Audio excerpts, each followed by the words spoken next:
Greetings, everyone.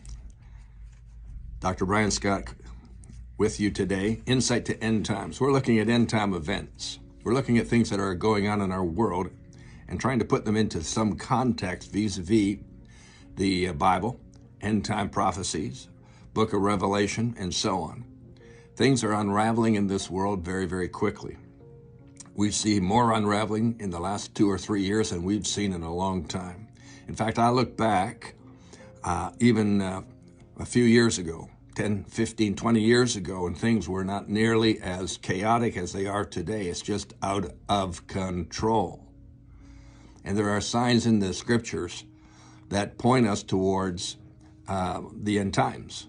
In fact, in 2 Peter, I always say 2 Peter, 2 Timothy, Paul wrote the young Timothy and said, know this, Timothy, in these last days, perilous times will come. What's one of the signs of the end times? The mark of the beast. The mark of the beast, required to buy and sell. Revelation chapter 13, verse 17 refers to the Antichrist use of the mark of the beast. Now, anything that's going to prophetically come to pass usually has a couple of seasons of testing in advance.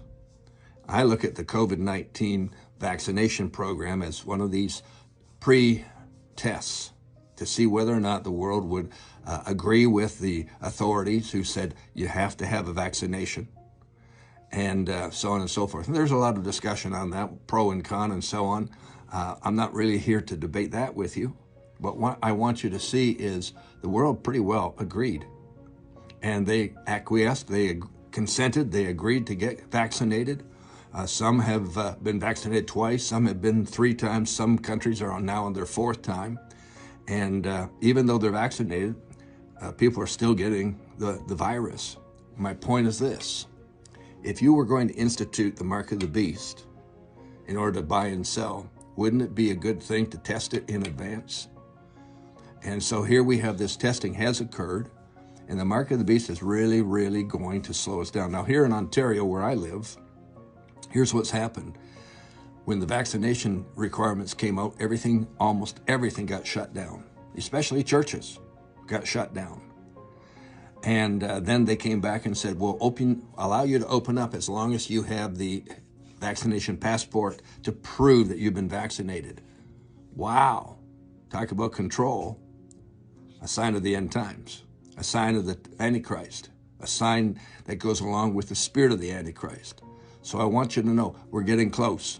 The world's testing the programs. They like what they're seeing. It's not long before we're going to see even more of these things come to pass. I'd stay tuned if I were you. We got some more really good things to share with you in the next couple of episodes. See you then.